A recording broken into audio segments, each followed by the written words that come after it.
Hi, you're listening to the Rav Dessler Giving Podcast with me, Avram Ziedman. Join us as we weave together philosophy, psychology, and Kabbalah to uncover a new depth to what it means to being a giver.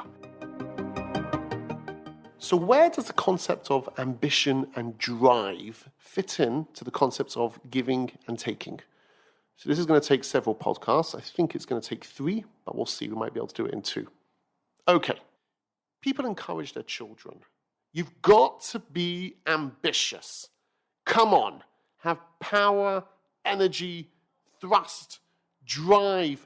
Be hungry for more. Don't be satisfied with what you've got. You've got to get more and more. Wherever you are, you've got to move yourself further forward. Whatever position you are at work, how am I going to get myself to be a partner? Now, is that a good thing or a bad thing? Straight off the bat, I think that's pretty good. Yes, we should always drive and strive to be better. You can imagine in spiritual terms, that concept. I always want to go further and more and more. Don't be happy with what you've got. Don't rest on your laurels. No, push yourself further. Do more in this world. It's kind of the Western culture. The Western culture is always looking, what's the next stage? What more can I take on? But here is a question. Is that really a way of life? What's happening when I have this ambition and drive? It's coming from a place of emptiness. I feel empty, I feel lacking, and I need to fill that lack. Isn't that really coming from a taking point of view? I need to draw things into myself. I need to move further forward continuously because I don't have that satisfaction, and I'm still searching for satisfaction. When it comes to physical hunger, that can be satiated. I'm hungry, so eat something. Good. The body stops. But if it's more of a conceptual hunger, not for something physical, but let's say money and honor, is that ever going to be satisfied? Sometimes when people are asked, are you ready to give charity? Not yet, not yet. Once I get my 100,000, then I'm ready to give. You get 100,000, it's like, that's not enough to live. I need to be able to buy a house. There is a Jewish principle. If a person has 1, he desires 2. If he has 2, he desires 4. Which means actually that the closer you are to your goal, the further away you are. Someone who only has 1, they're just lacking 1 to be happy.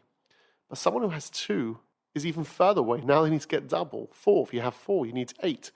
It's not that the more successful, the more satisfied you are, and we see this in life. The more drive you have, the more unhappy people are, because they're always striving for that thing outside of them, and they never feel that they can actually attain it. And let's talk about money. Let's just go straight to money. It's not good enough that I have enough money for myself. But we then have, unfortunately, this hunger of 1 minute. I might have for myself, but what about my kids? And even if I have my kids, but that means, what about my grandkids?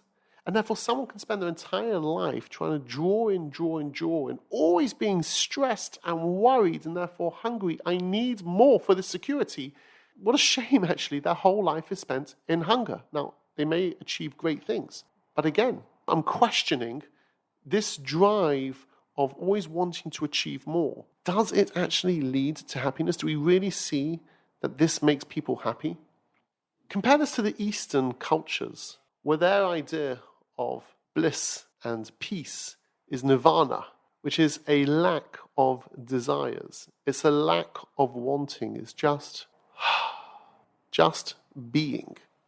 Which one of these two causes more happiness? A drive, or where you're just happy with where you are without this hunger? Hunger is coming from a place of drawing in. It comes from a place of taking. And we see this in life. It doesn't cause happiness. Why? We need to go into more detail. But the alternative is not where I am drawing in, but where I'm at peace with what I've got.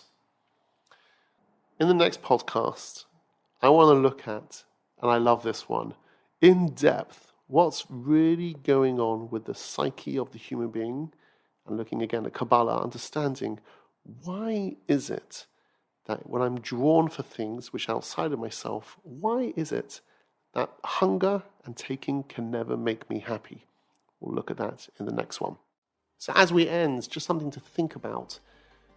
In our own lives, does this desire of wanting to always push the boundaries, to grow, the ambition for higher and more, does that really cause me happiness? Until next time, be great, be a giver, be at peace. This podcast was proudly brought to you by Gift, where we're on a mission to inspire and enable lifelong giving. If you've enjoyed this episode and want to continue exploring the art of giving with us, please subscribe.